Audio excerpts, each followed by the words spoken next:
Ngene Mas ya. Jadi janjane kowe iki urip dianggap iya ya jan ya ora ya ta. Nek ndelok lemu walah sosok nelongso ta atimu iki. Ki aku iki jane urip ora to ngono to sambatanmu. Iki dianggap negara ya jane ya dudu. Nek arep diarani dudu kok ya jare negara ya. Kowe padha angel iki ketoke presiden kok ya dudu. Nek arep diarani dudu kok ya mosok dudu ngono ya. Nah, pasti ada cara pandang metodologi atau terminologi atau metode analisis untuk melihat itu secara objektif, tetapi kita tidak akan mengatakan apa-apa mengenai itu sekedar tanda cinta kita ada kepada saja kepada apa yang saya sebut barusan. Jadi saya memang disuruh menghindar untuk hal-hal yang memang tidak ada gunanya. Sawaun alaihim andartaum am lam tundirhum la yu'minun khatamallahu ala qulubihim wa ala sam'ihim wa absarihim gishawa walahum adzabun adzim. Itulah definisi bangsa dan negara kita. Sama saja bagi mereka kamu ngomong apa tidak, kamu kasih peringatan atau tidak, mereka tetap tidak percaya. Karena hati mereka sudah ditutupi oleh Allah, telinga mereka juga sudah ditutupi sehingga tidak mampu mendengarkan kecuali nafsu mereka sendiri ya. Apa saja kalau tidak cocok sama nafsu mereka, Anda akan dibully dan akan kena pasal ya. Terus mereka juga tidak mampu melihat apa yang sebenarnya mereka bisa melihat, tapi karena ketutupan oleh nafsunya maka mereka yang bisa lihat. Walahum adzabun adzim ya. Terus endingnya adalah summun bukmun umyum fahum la yarji'un. Ini menakutkan kalau betul-betul tidak bisa kembali. Oleh karena itu saya nyirami rakyat yang saya temui agar supaya kalaupun itu tidak bisa kembali, maka akan ada tanaman baru, ada taman yang baru, ada hutan yang baru, ada irigasi yang baru, ada tumbuhan yang baru yang lahir dari Anda semua. Dan menurut saya Anda sudah semakin terlatih untuk menjadi tanaman baru peradaban masa depan kita. Dimanapun, meskipun di Mekah Mukarramah, itu tidak ada forum yang sejak tadi jam 8 itu dijak wiritan ya gelem ya iso ya toh, jak diskusi ya iso ya, dan khusyuk, ora ting celebung, ora kemeriak. Saya kan di dalam tadi dan tidak dengar suara kemeriak sedikit pun. Kuwi kan berarti ini memang anak asuhnya Kanjeng Nabi Muhammad SAW ini kan. Yang paling istimewa adalah kok ora oke sing kebelet nguyuh ki lho. Ndak ada lalu lalang nang kamar mandi lak ora ono to. Oke, teman sekalian. Jadi gini, Anda ini kan ibarat wit-witan, kowe iki wis cukul tenan ya tau. Batangnya juga wis kuat, godhongnya ya wis sumrambah. Kembangnya ya wis mekar ya toh. Wohe ya wis pentil-pentil. Ya. Pentil. Pentil itu bahasa Jawa, kata kerja loh. Kata kerja kalau dalam bahasa Jawa. Kalau bahasa Indonesia kata benda. Yang bentuknya ada yang kecil, ada yang besar. Tergantung jam terbangnya itu. Oke, saya teruskan. Jadi gini, kita tadi sudah diskusi dengan Mas Helmi, sudah wiritan tertentu. Kalau Anda melihat wiridnya tadi, Anda lihat yang pertama kita mohon pertolongan Allah. Sebab so, Allah gak nulung iki ya. Aku khawatir ono di antara kita yang terguncang. Imannya terguncang, akal sehatnya, ono sing stres, ono sing nelongso, ono sing bingung, ono sing ngamuk, sapi turute. Bahkan bisa-bisa kalau kita nggak ditolong Allah dalam waktu dekat ini kita akan bisa murtad juga, karena Gusti Allah itu toko yang ini ora ditulungi, mungkin iki ra iso kan itu hanya Allah yang bisa menolong, karena manusia tidak punya cara untuk menolong bencana-bencana yang diciptakan sendiri oleh manusia yang lain kan gitu. Oke, jadi yang pertama kan afa hasibtum, Itu berarti kita mohon kepada Allah agar menghentikan hamba-hambanya, manusia-manusia yang sekarang sedang memain-mainkan kehidupan, memain-mainkan rakyatnya, memain-mainkan hati orang, memain-mainkan akal sehat, memain-mainkan sumber daya alam, mempermainkan segala macam yang Allah hadiahkan kepada kita.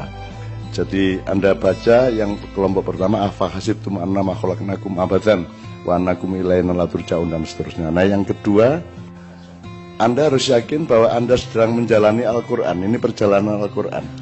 Dan jalan yang kita tempuh adalah jalan nubuah. Nubuah itu tidak harus ada nabi. Nabi yang merintisnya, kita meneruskannya, tapi jalannya adalah jalan nubuah. Jalan nubuah itu bukan membangun dunia, tetapi melalui dunia Anda membangun kehidupanmu yang sejati nanti di akhirat. Tapi saya kira rata-rata orang percaya akhirat masalahnya gitu. Nah, Anda saya kira percaya kepada itu, dan kue ojo mentoyong karun dunia, mergo dunia iki enteng-enteng wae asline. Men koyo ngono kuwi, mbok kue golek opo akhire men koyo ngono kuwi lah gitu ya. Kue ayu ya akhire ora ayu, kue ganteng akhire ya men koyo Mustafa ya toh. Kue gagah ya akhirnya ya kaya aku iki gitu ya. Jadi aku ya salah. Makanya karena kita ini sedang menjalankan Al-Quran saiso-iso nih. Anda tidak harus jadi mufasir, tidak harus jadi ahli tafsir, tidak harus menguasai bahasa Arab. Dari Marja' Ma'iyah kemarin di Kenduri Cinta, Pak Nur Somad mengatakan Anda tidak harus bisa bahasa Arab untuk memahami Al-Quran. Karena Al-Quran itu multidimensi. Dia juga punya darah, dia punya gelombang, dia punya pori-pori, dia punya banyak sekali saluran untuk bersentuhan dengan manusia. Nah, yang mufasir wajib, tapi tafsir tidak bisa berdiri sendiri tanpa diikat oleh tadabbur. Tadabbur adalah seberapapun pertemuanmu dengan Al-Quran, apakah lengkap dengan kemampuan berbahasa, lengkap dengan nahwu sorobnya, lengkap dengan asbabun nuzulnya, tetapi kalau hasilnya tidak menambah manfaat hidup Anda, hasilnya tidak menambah kedekatan Anda dengan Allah, serta tidak menambah kepercayaan dan cintamu kepada Kanjeng Nabi Muhammad SAW, maka tafsir itu bisa malah menjadi dosa. Karena kabura maktan indallahi antakulu malah tahalu, nojo kakean ngomong nek kowe ra iso mrakteke, mending meneng wae ning ora praktek, muter berarti. Maksud saya, mending kowe ngertine kul huwallahu ahad tok ning kok lakoni tenan, timbangane kowe ngerti Al-Baqarah dawane semono ning kok waca-waca tok, kan begitu. Bahkan ada orang yang mungkin hanya halu-halu tok sama Al-Quran, ora apa-apa lah, wis. Angger arep berangkat dodolan, nge-grab apa nang warung ngene ya. Kowe Quranmu ning rak kok Assalamualaikum gak sentuh, wis apik banget ki, malaikat langsung lapor, wah ampuh cah iki. Tuh dan seterusnya ya. Jadi pergaulan dengan Al-Quran itu salah satu syarat kalau urusannya maknawiyah, kontekstualitas, membutuhkan alat-alat intelektual, alat-alat akal, alat-alat fikriyah, kan begitu. Tapi kan hidup ini kan tidak bisa dicapai dengan akal. Itulah sebabnya kita punya iman.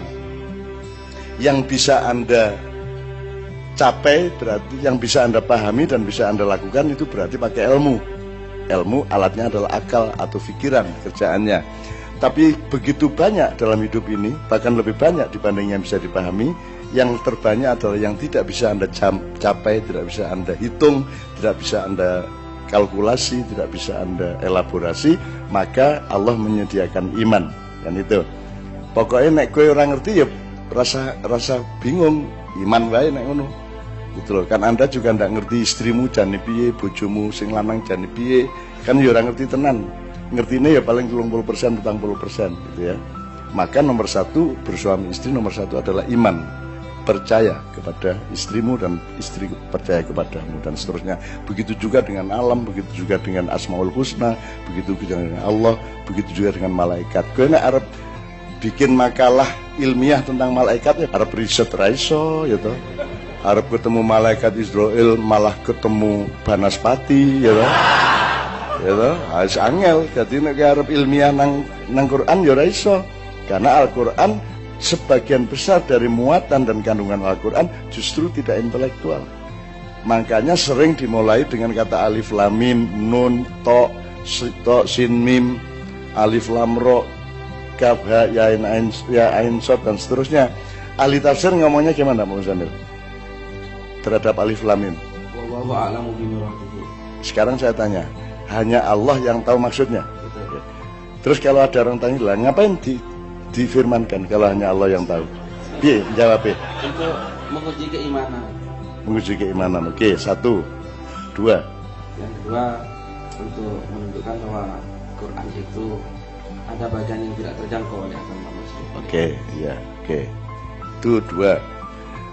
Kalau tak tambahin 1 boleh enggak? Boleh enggak alif lam mim ditafsirkan? Boleh. Nah. Mufasir ngomong boleh enggak? Boleh, tapi tidak difinalkan. Tidak Difinalkan. Tidak. Oh iya, enggak ada yang final. Enggak yang final.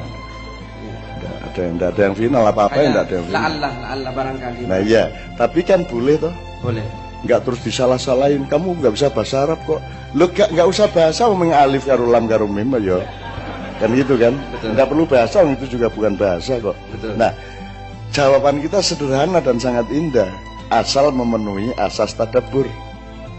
Jadi alif kok anggap wong ngadeg ora apa-apa, lam kok anggap wong dingkluk ora apa-apa, mim kok anggap wong jengking ora apa-apa. Asal hasilnya membuat Anda lebih baik kepada manusia, lebih manfaat kepada sesama, lebih dekat kepada Allah, ngono toh. Enak banget tapi tafsirnya boleh macam-macam tuh. Boleh macam-macam gitu. Tapi yang penting ikatan tadaburnya, prinsip-prinsip tadaburnya bahwa Anda menjadi lebih baik karena tafsir subjektifmu itu, asalkan jangan nyuruh orang untuk sama dengan tafsirmu, kan gitu. Betul, karena itu pemaksaan. Karena itu pemaksaan. Oke, la ikraha fiddin. Tapi banyak orang yang minta dipaksa malam pertama itu.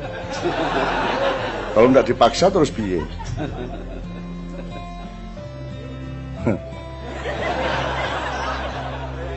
Aku bayangin zaman biyen.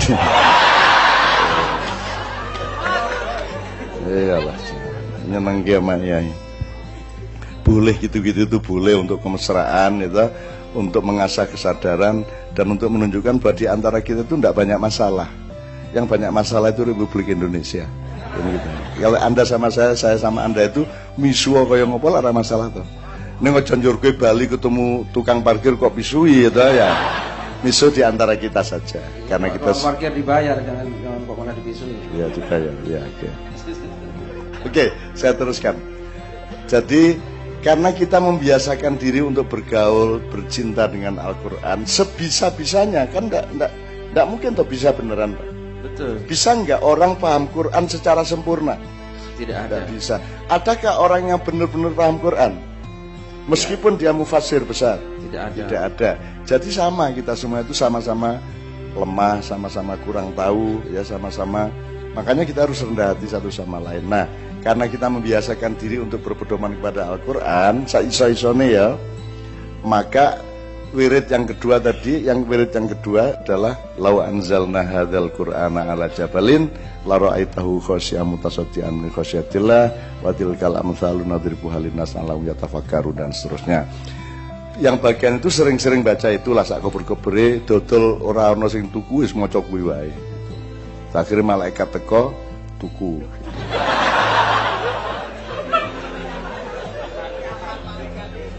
Nah yang ketiga surat Al-Kahfi, di situ Anda mesti bahagia dong.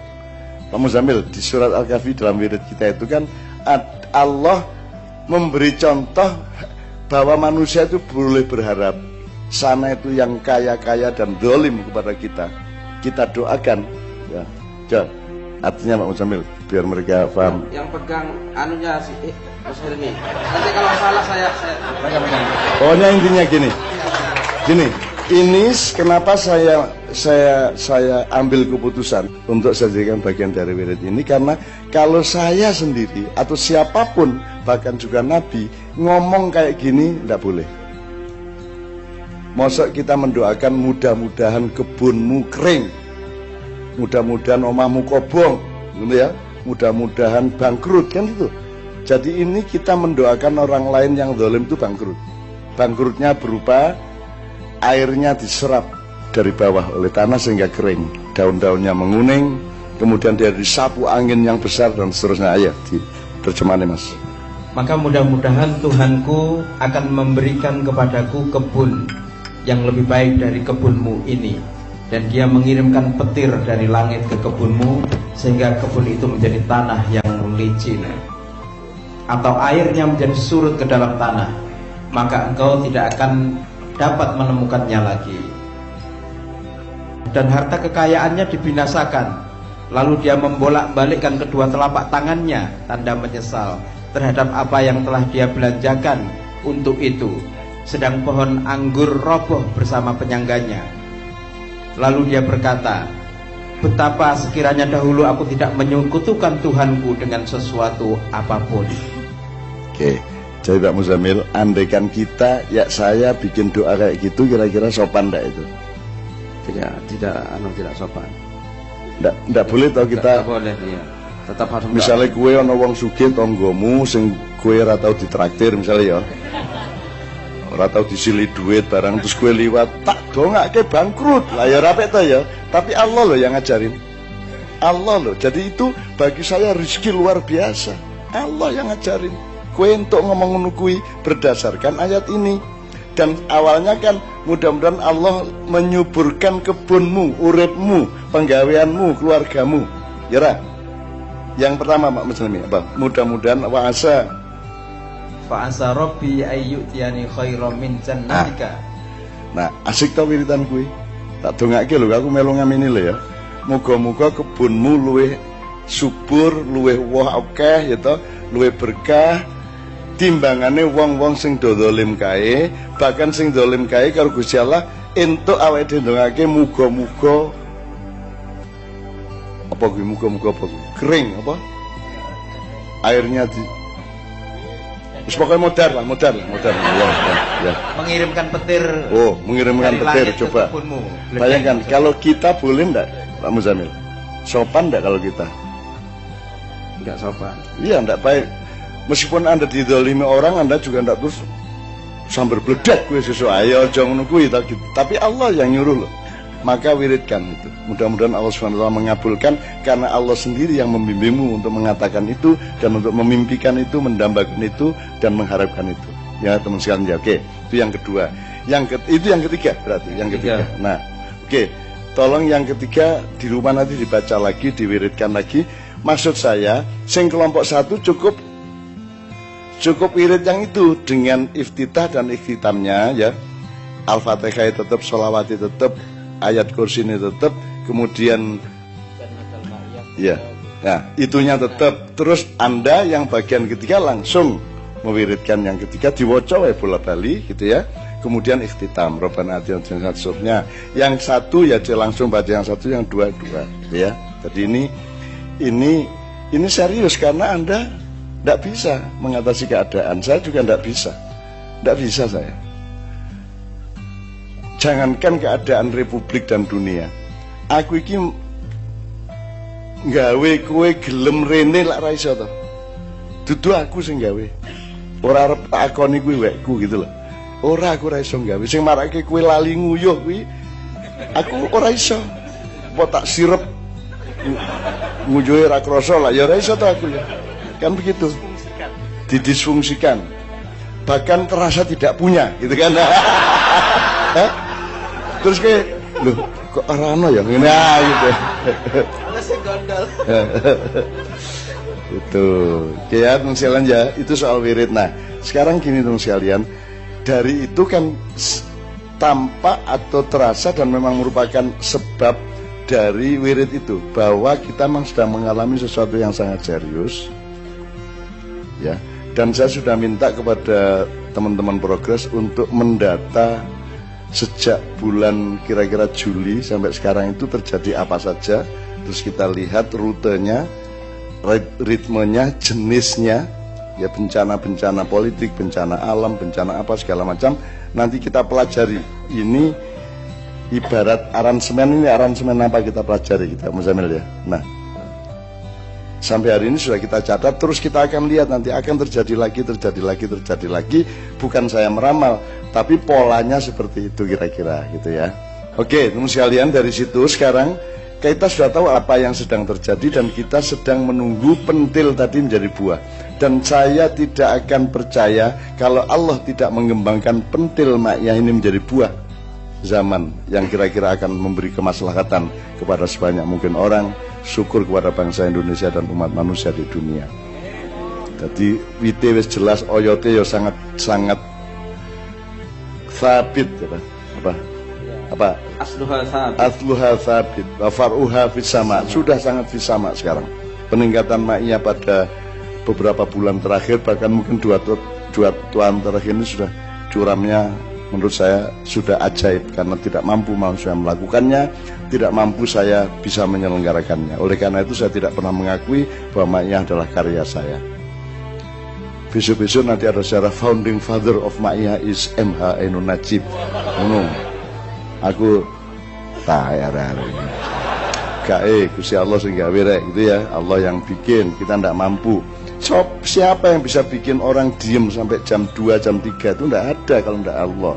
Anda jangan tidak kagum kepada apa keajaiban Allah yang sedang dianugerahkan kepada Anda semua. Ya mudah-mudahan di rumah pun Anda mengalami cipratan keajaiban itu, di tempat pekerjaan dan siang malam Anda juga akan dipenuhi oleh kegembiraan dari Allah SWT. Oke. Di tengah pemahaman kita mengenai masa peralihan ini kan masa peralihan, dan Anda sudah siap untuk menjadi manusia baru di pagi hari yang baru, dan Anda sudah lebih siap daripada orang lain, gitu ya.